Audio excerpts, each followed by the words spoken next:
the best possible fights to our subscribers, and that is something we've been doing for 36 years, as you pointed out in your open. And, we're here, we've been here, we're not going anywhere. We've got a proven business model. We know the sport, we present it better than anyone else. And we've got the passion and belief and the experience of the sport that this sport deserves. Folks, all you need to know, again, 9 events across 5 months, and you're going to see 7 world championship matches. 13 belts are going to be at stake. You're going to see all top 6 of the 154-pound fighters in the world in action across the next 7 weeks. It is going to be one heck of a schedule. In all, 21 undefeated fighters, 2 world championship unification bouts. One of those unification bouts are going to be for 3 of the belts in the welterweight division. The other, all 4 of the belts, undisputed there at 154. And we're going to kick it off next weekend, March 26th in Minneapolis. It's going to be a fun ride. We cannot wait to see you at the fights. For Stephen Espinoza, I'm Brian Custer. Thank you for watching.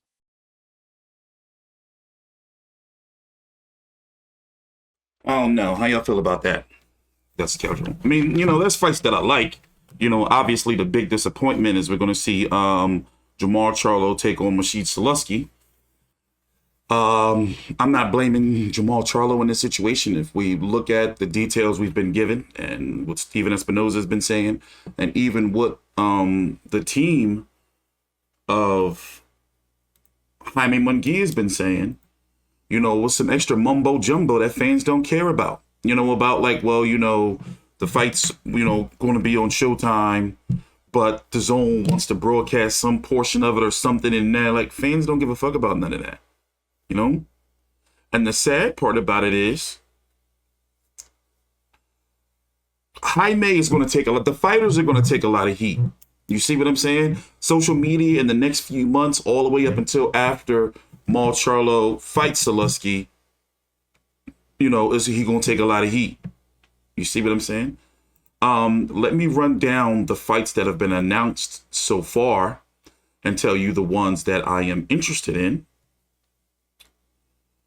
The one that sticks out to me the most, obviously, Spence, Ugas, Charlo Castano 2. That fight is happening in LA, even though on the, it said Houston on the Boxing Scene article earlier, but it's happening in LA.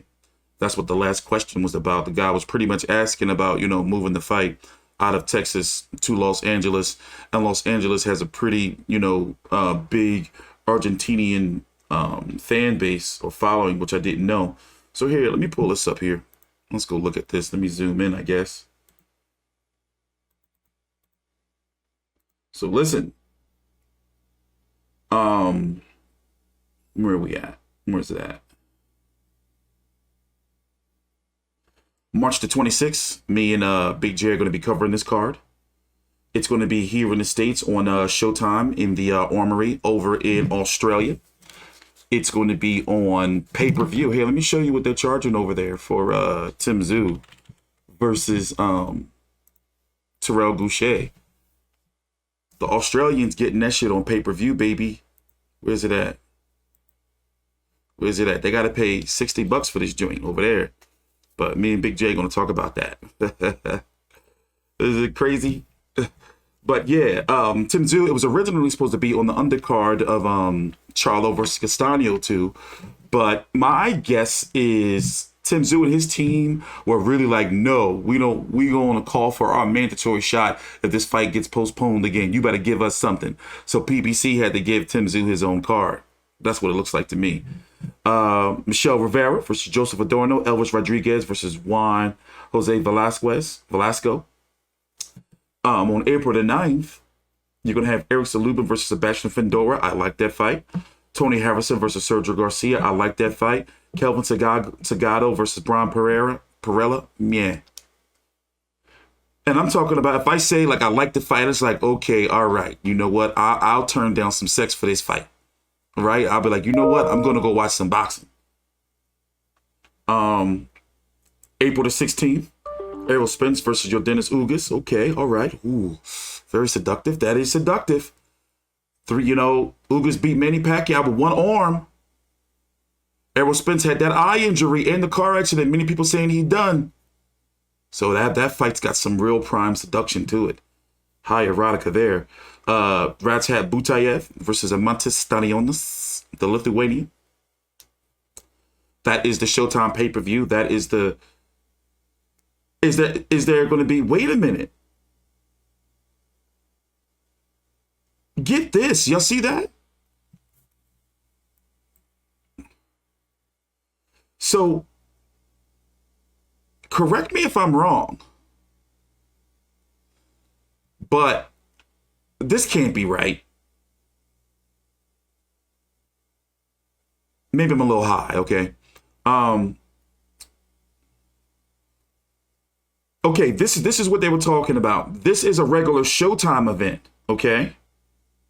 So what does this start early or something? Brandon Lee versus Zachary Ochoa, Butayev versus Stanionis is a Showtime event. It says proceeding in the pay-per-view. So what's going to be the pay-per-view card? And my question here was, any truth to the rumors of Isaac Cruz versus Gamboa, or any plans to add Isaac Cruz to one of these cards? So we don't know what's going on with Isaac Cruz. That was going to be my question.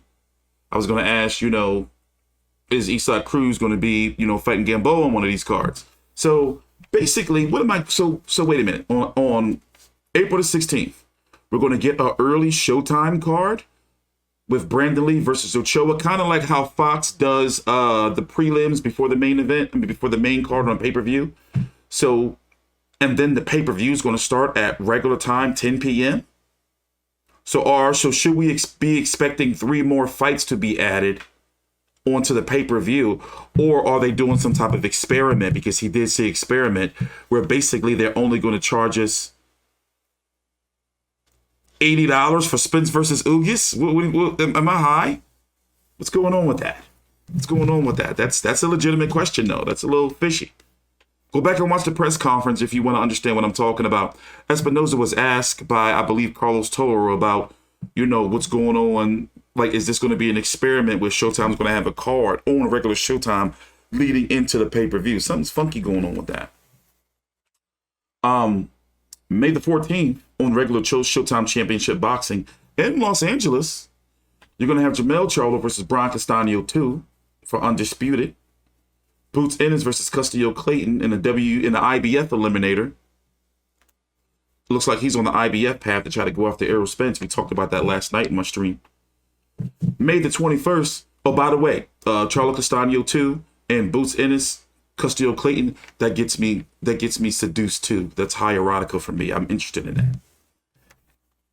David Benavidez versus David Lemieux. I don't know. That's tickling my fancy. I'm kind of, because you know it's going to be some, as boxers like to say, well, it's going to be fireworks.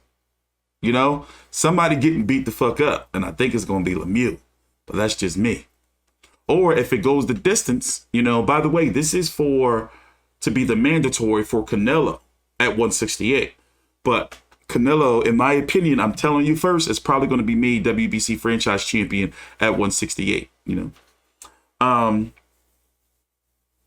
May the 28th, Tank Davis versus Rolly Romero. That's going to be on Showtime pay-per-view. Now, what really brings my piss to a boil with that is the same day, the same month as Canelo versus Bivol. So, ladies and gentlemen, you're going to have two $79.99 pay-per-views. I believe Showtime may be $74.99. I forgot. But you're going to have two, let's just say $80 pay-per-view because after taxes. $80 pay-per-view, and you got to pay your taxes. In the month of May, you're going to have to pay $160+ in pay-per-view. That ain't right. The people don't deserve that. I don't know who they think they are. That undercard hasn't been filled out yet, but maybe Isaac Cruz versus Yorkis Gamboa can land on that. Isaac Cruz going to land on one of these cards, and they're probably scared to announce that it's going to be Gamboa. They're probably going to try to sneak that in some little press release within the next month or two, and be like, Isaac Cruz returned after spectacular pay-per-view performance against motherfucking Tank Davis. He's returning against Yorkis Gamboa. Like, I know the game now. You ain't gonna trick me. That's gonna be in the Barclays Center. I do admit, I'm thinking about going, but I'm probably not. I got court that week. 8-hour protracted hearing. Ooh, they're gonna whoop. Ooh, I can't wait. Cost me $18,000 by the time all this is gonna be done. But anyway, Barclays Center. Now, Tank Davis versus Rolly Romero. We know that's a fight to test Tank Davis's star power, but also we know that Rolly can talk some shit. I think Rolly's going to get beat up. I think it's a mismatch. And, I think that's going to be the talking point after the fight's over. I like Rolly, man. He can sell a fight. But at the same time, it's like, bro shouldn't be in there. And he is the WBA mandatory for Tank Davis. And the winner of that is supposed to be the mandatory for George Kambosos. And we could probably see Tank Davis versus Ryan Garcia at the end of the year. But could we? Because the fact that the DAZN and Golden Boy or whoever got in Zanfer or whoever the motherfucker got in the way of Charlo versus Munguia, how are we to believe now? Because this has been going around that Tank Davis is going to pull some power move and him and Ryan Garcia are going to fight. So how am I not to think that the DAZN and Ryan Garcia and Golden Boy or whoever going to pull the same shit with Charlo like they did with Charlo Munguia? Does Davis have a rematch clause? Ew. Why would you ask that? Davis versus Rolly Romero or Rolly Romero versus Tank Davis 2? Ew. But knowing, I'm sure Tank Davis probably does have a rematch clause, but ew. Why would you ask that? That's just, you're a boxing masochist. Pitbull fighting Gamboa, yeah, but what card do you think they're going to slap it on? You think they're going to slap it on Spence versus Ugas, the pay-per-view portion, or are they going to slap it in New York? Which card they're going to slap that on? They got the El Cubanos in New York, June the 4th, Steve Fulton versus Daniel Roman. Ooh, Steve Fulton's been having a tough schedule. I really, really like this fight. So I'm hyped. David Morrell versus the Calvin Henderson. Hey, listen, ladies and gentlemen, I cover a lot of fights. I've covered probably, maybe over 1,000 fights on YouTube, through the damn near decade, if not decade. How long have I been on YouTube? Way too damn long. I don't know who the hell Calvin Anderson is. I don't know who these people be. I don't know who these people be sometimes. I'm a human being. I don't know who these people be. So let me just look him up real quick. Who is this man? Anybody heard of Calvin? No disrespect to Calvin Henderson. I've probably seen him fight before somewhere on some card. Never seen this man a day in my life. Let's see what card. Let's see. Never seen this man a day in my life. He fought in Philly once. Well, David Morrell is fighting him. And then July the 9th, Mark Magsayo versus Ray Vargas on regular Showtime. I like that fight too. With that being said, ladies and gentlemen, I'm going to get up out of here. It's been nice talking to you. I'm going to be back tomorrow covering some Tzsyu. We got an interview from Billy Dibb that Big J did. These obscure Australian interviews we're happy to have.